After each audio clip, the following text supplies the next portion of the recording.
प्रथम देखा श्वसनर प्रथम पर्याय ग्लाइकोलिसिस। यह कोष जीवक संपादित हुए। आम जस्ट देखिले कोष जीवक मध्य ग्लाइकोलिसिस संपादित हुए एवं यह दुईटी सोपान दे गतिशील हुए।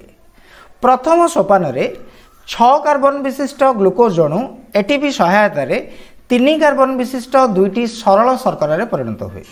तो वेरी सिंपल एथिरे ग्लुकोज कौन हुए ना दुईटी 3 कार्बन विशिष्ट शर्करा परिणत हुए। यह प्रथम सोपान एवं सोपान 2 रे प्रत्येक 3 कार्बन विशिष्ट शर्करा फर्दर पाइरुविक अम्ल परिणत हुंती। तो प्रत्येक जो दुईटी 3 कार्बन विशिष्ट शर्करा फर्दर एम कौन होती पाइरुविक अम्ल परिणत हुंती एवं यही समय एटीपी एवं रेड्यूस्ड निकोटिनामाइड आडेनाइन डाइन्यूक्लियोटाइड बा जहाकू आमे NADH2 बोली कहि थाउ ताहा उत्पन्न होता है। प्रथम देखिबा कोष जीवक पाइरुविक अम्लर परिवेश अनुरूप कार्यकारिता। अम्लजान अनुपस्थिति रे ईस्ट द्वारा पाइरुविक अम्ल 2 कार्बन युक्त इथानल बा सुरासार परिणत होता है। यहाकू आमे वायु अपजीव श्वसन प्रक्रिया कहूचे। यार अन्य नाम सुरासार किण्वन मध्य। सुरासार कहले साधारणतः आमे बुझू C2H5OH बा एहा इथानल रो साधारण संकेत अटे। अम्लजान अनुपस्थिति समय रे पाइरुविक अम्ल एभली इथानल परिणत होता है। एथिरु अल्प परिमाणर शक्ति उत्पन्न होता है। तेणु यह एक वायु अपजीव श्वसन प्रक्रिया अटे एवं यहाको आमे सुरासार किण्वन बोली मध्य कहि थाउ। 2 अम्लजान अभाव। अम्लजान अभाव समय रे पेशी कोष रे पाइरुविक अम्ल 3 कार्बन युक्त लैक्टिक अम्ल रे परिणत होता है। लैक्टिक अम्ल संश्लेषण होतिबारु यार अन्य नाम हेउछि लैक्टिक अम्ल किण्वन।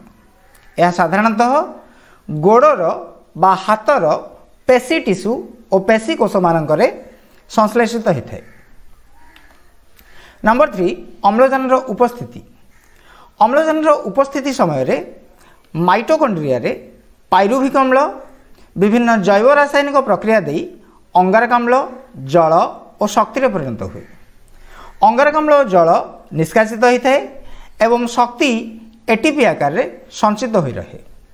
एठारे वायु उपजीवी श्वसन एक इक्वेशन दिया जाइछि। नंबर 2 साइट्रिक अम्ल चक्र। यह केवल वायु उपजीवी श्वसन रे ही देखा जाए एवं ग्लाइकोलिसिस प्रक्रिया पर यह आरंभ होता है।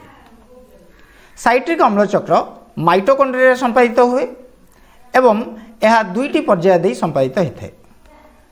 साइट्रिक अम्ल चक्र पर्याय 1 प्रथमे पाइरुविक अम्ल 2 कार्बन युक्त सक्रिय अणु परिवर्तित हुए और अंगारकाम्ल निर्गत होता है। एठारे एक फ्लोर चार्ट दिया जाइछि लक्ष्य कर।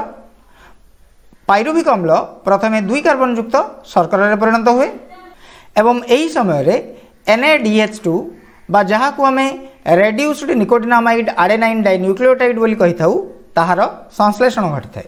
साइट्रिक अम्ल चक्र पर्याय 2 एथिरे 4 कार्बन युक्त ऑक्सालो एसिडिक एसिड 2 कार्बन युक्त सक्रिय अणु सहित प्रथमे मिसଥାଏ जद्वारा एथिरु साइट्रिक अम्ल सृष्टि होता है।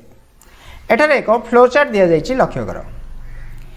पाइरुविक अम्ल 2 कार्बन युक्त सक्रिय अणु परिणत होवा परे एहा माइटोकॉन्ड्रिया मध्य थिबा ऑक्सालो एसिडिक एसिड सहित मिसिଥାଏ जद्वारा एई द्वय मिसी साइट्रिक अम्ल बा साइट्रिक एसिड सृष्टि करती। परवर्ती समय रे साइट्रिक अम्ल चक्राकार विभिन्न जैविक अम्ल परिणत होई पुणी थरे ऑक्सालो एसिडिक एसिड रे परिणत हुए। एठारे साइट्रिक अम्ल चक्राकार घूरी घूरी पुणी थरे सही ऑक्सालो एसिडिक एसिड सृष्टि करथाय।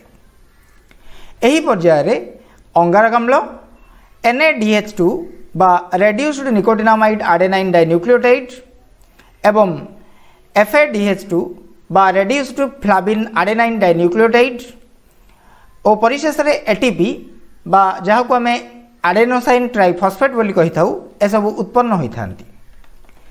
एभली चक्र को बा ही चक्रटी को प्रथमे वैज्ञानिक हान्स क्रेबस 1953 मसीह आविष्कार करथिबारु तांको नाम अनुसार आम यहाँ क्रेबस चक्र बोली कही था। तो साइट्रिक अम्ल चक्र अन्य नाम हो क्रेबस चक्र बा कहीं यहाँ टीसीए चक्र बोली कही था। टीसीए चक्र अर्थ हो ट्राइकार्बोक्सिलिक एसिड साइकल। इलेक्ट्रॉन परिवहन संस्था ये हूँ 3 नंबर स्टेप। यह माइटोकॉन्ड्रिया अंतः झिल्ली रही है। इलेक्ट्रॉन परिवहन संस्था को आम इंग्राजी में ईटीसी बोली कही था एवं ईटीसी माइटोकॉन्ड्रिया मध्य रही है। एठारे एक चित्र दिखाई लक्ष्य कर एठारे जो ब्लू लाइन तुम्हें देखुच ये ब्लू लाइन टी ही हूँ इलेक्ट्रॉन परिवहन संस्था जहाँकि माइटोकॉन्ड्रिया अंतः झिल्ली बा द्वितीय झिल्ली रही है। एथिरे प्रोटॉन और इलेक्ट्रॉन रो अनेक बाहक अणु मान रही था अर्थात जो मैंने प्रोटॉन और इलेक्ट्रॉन को बहन करें एवं घूरे पारे। साइट्रिक अम्ल चक्र उत्पन्न होता रेड्यूस्ड निकोटिनामाइड आडेनाइन डाइन्यूक्लियोटाइड और रेड्यूस्ड फ्लाविन आडेनाइन डाइन्यूक्लियोटाइड यह संस्था द्वारा प्रक्रियाकरण होता है एवं मोचित शक्ति एटीपी बा आडेनाइन आडेनोसाइन ट्राइफॉस्फेट आकार रे संचित हो रहे। विजारित सहकार गुड़िकरू बाहरुथिबा इलेक्ट्रॉन ईटीसी रे गति करे। ओके तो इलेक्ट्रॉन माने यही जो ईटीसी जहाँ को आम देखुचे एथिरे गति करती। इलेक्ट्रॉन ईटीसी रे गति करने फल माइटोकॉन्ड्रिया दुई झिल्लीर मध्यवर्ती अंश अनेक परिमाणर प्रोटॉन जमा हवा लगे। ओके माइटोकॉन्ड्रिया दुईटी झिल्ली रही तुम जान सपोज ये हूँ फास्ट झिल्ली एवं ये हूँ सेकेंड झिल्ली। तो ये दुईटा एक झिल्लीर मध्यवर्ती स्थान में प्रोटॉन माने जमा हवा लगती। ओके एवं प्रोटॉन माने जमा हवा फल एक प्रकार बल सृष्टि हुए। यही बल को उपयोग करी एटीपी सिंथेज नामक एक एंजाइम एटीपी प्रस्तुत करता है। तो एटीपी सिंथेज नामक गोटे एंजाइम यह साहाय्य करे एटीपी प्रस्तुत करिवारे एवं ये साहाय्य कहार निए ये पुणी साहाय्य निए सही बलर जो बल प्रोटॉन रो जमा हवा फल सृष्टि होता है। प्रोटॉन केउठार जमा हुए? प्रोटॉन माइटोकॉन्ड्रिया दुईटी झिल्ली मध्य सृष्टि होता है।